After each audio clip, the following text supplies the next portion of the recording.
What is going on, everyone? It is Mark from Innovidly here, and today we'll be doing a astrological chart reading and natal transit reading on Charlie Kirk, or transit reading. Now, first thing I do want to say is that we do not tolerate any celebration of death here at Innovidly. I want to make that very, very clear. If you are subscribed to us, we do not want any, we don't tolerate that. It's as simple as that. Now, I understand that some of his opinions may be a bit extreme for some people, and I do agree with that part. And I personally do not agree with everything. For example, I'm not a full-on Christian, and he was a full-on Christian, and that's okay. He's allowed to have his opinions of Christianity and spirituality and things like that. So yeah, I just want to make that very clear. We do not celebrate death here. No matter if you didn't like him, that's fine. You don't have to like him. Everyone's allowed to have their own opinions, even if they may be as crazy as they were to some people. And I do completely agree that you are allowed to feel that way. But we do draw the line here at Innovidly about celebrating death. He was still a human being, he had a family, and it's not fair on them. So I just want to get that out of the way. Anyway, I want to get in with this video. So the first thing I want to look at is natal chart.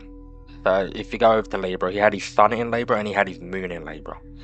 So what this means is that he was someone that was, the way he expresses himself from the sun and the way he emotionally felt from the moon was Libra energy. So that would mean he was very diplomatic. He was very logical. Now, logical does not mean we all have to share the same opinion. It just means that he had reasoning for his opinions. Libra, in general, has to have reasoning behind what they believe in, even if we do not agree with those reasonings. So, there was one video I did watch about him when he was explaining Christianity. He did have reasoning behind why he does believe in Christianity. Even though I might not fully agree there, but he did have some interesting points, which I will say that. Me personally, as far as that goes. So anyway, we're going to get on with it. So that's what that pretty means. It means that he was also very social, which I almost forgot to mention. Libra is a sign that's very social. It's good with social interaction. And as we see that he was going to all these college schools and campuses and everything else, and he was actually debating them. That is also a Libra trait. He was very social, very diplomatic, and very logical. Now, not logical in the thing that he was always right, but logical can also mean that you have reasoning behind what you believe in. So he did share those traits. Now, if you combine it with his Mercury, the way he communicates in Scorpio, and Mars, the energy and drive that you give off in this world, also in Scorpio, he was very strategic and very cutting in the way that he debated. So stereotypically, people may say that Libra is not a sign that's honest, but in reality, that's his pop astrology, and it's not true at all. Now, they're not as honest or brutally honest as Aries, where Aries could get very fiery in what they believe in, or Sagittarius as well. It was more like they were still honest. Like, Libras are generally honest when they fully believe in something, compared to Aries that's always going to be honest, that's just their nature, or Sagittarius that's always going to be honest, that's also their nature. If Libra actually does fully believe in something, it's the sign of justice. They are going to be honest. It won't be a fiery honest, but they're also not going to sugarcoat it. They will nicely tell you what they think. And that's what we saw with him. He wasn't a violent person, even though some of his opinions may be like I'm not even going to go in detail there about what some people are saying, but I'm not going in detail there. It's not about that. But then when you combine that with Mars, which Scorpio used to be ruled by Mars, so Scorpio is an honest sign, especially when it's in Mars. And his Mercury, the way he communicates as well, would make the honesty very cutting and very tragic, which we did see with him as well. And then of course you got Venus, the way you show love in your love style, and also what you love in Virgo. Virgo is another logical sign. It's just in a practical way, they're logical.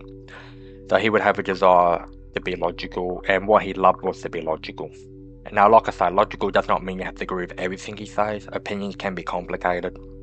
But logical just means that you have reasoning for what you believe in.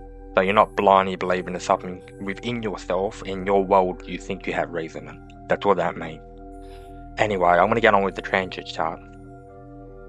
So one thing I do see with the transit at the time of the Assassination was Uranus was at 1 degree Gemini, Neptune was at 1 degree Aries, and Pluto was at 1 degree Aquarius. Now, of course, you can go up here. I'm just trying to make it simple for you guys to read. Like, I can read this, like, that's the sun, that's the moon, and things like that. I just want to make it simple. So anyway, as you can see, Uranus is, yeah, so I'm going to get in with what they actually mean, just so just babbling on. So when you got your Uranus in Gemini, Gemini is all about communication, the public, and it can also rule public speaking. And Uranus is all about sudden changes and things that just happen just like that. Like the assassination, no one actually expected that was going to happen. So that is Uranus and Gemini. So Uranus itself is about sudden changes. That's one thing that it does rule. Gemini is about communication, public figures, and public speaking. So Uranus being something that's going to suddenly change. Gemini saying it's something about communication, public figures. That does check out. Then you got Neptune's all about delusions and things like that. It's about spirituality, illusions, delusions, and dreams and things like that. And things that you may get clouded in your mind. That was in 1 degree Aries. Aries rules war, conflict, aggression, and things like that. So there was a lot in the delusion, which is what Neptune rules. You would have Aries, which is anger, aggressive, and war at 1 degree Aries. So that pretty much was feeling a little bit anger on that day. As we actually saw with the assassination, there was a lot of angry people that weren't thinking clearly because they were angry and they were just getting fired up. That's Neptune. And then finally we got Pluto. Pluto rules death, destroys what it needs to rebuild. So Pluto actually destroys things until it gets rebuilt up. And of course we got that in Aquarius. Aquarius rules humanity, it also rules technology, and it also rules pretty much anything along those lines. So humanity, systems, and technology. And systems can also mean government systems. So when you got Pluto being the planet of death, rebirth, and rebuilding, like Pluto wants to destroy things. And when you got it in Aquarius, it's going to destroy Aquarius themes, which is about humanity and things like that. And we did see that on that day. Everyone was divided. Like I said at the start of the video, people do have different opinions on them, and people are divided. But like I say, I do not want people to be divided within their individually. We just don't want to hear it. Please keep it to yourself. That is why.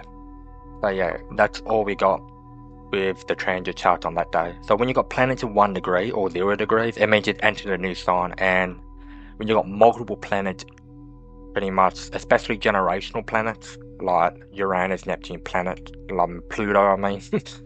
Sorry, not planet, Pluto. But Uranus, Neptune, and Pluto, especially when they go into new signs, it means the old timeline has closed and a new timeline has opened. So the timeline was very, very, very fresh on that day. And the assassination just fully opened the new timeline up. Since 0-1 degrees is pretty much new energy. But yeah, that's what we had. And whether you want to believe that or not, but it wasn't, we were just getting away from an eclipse as well. So on the day, the moon was actually in Aries, as you can see there. So it wasn't the day of the eclipse, but it was only like a few days after we had the eclipse. Some astrologers do believe that the energy does stick around for a bit longer. They call it eclipse season, but what you want to believe with that is your opinion. So I'm not going to go too much into that, but I just want to go with what we can give evidence for and what the planets were in on that day. The ones that actually do matter. But yeah, actually the moon being in Aries, opposite his moon, would not help either.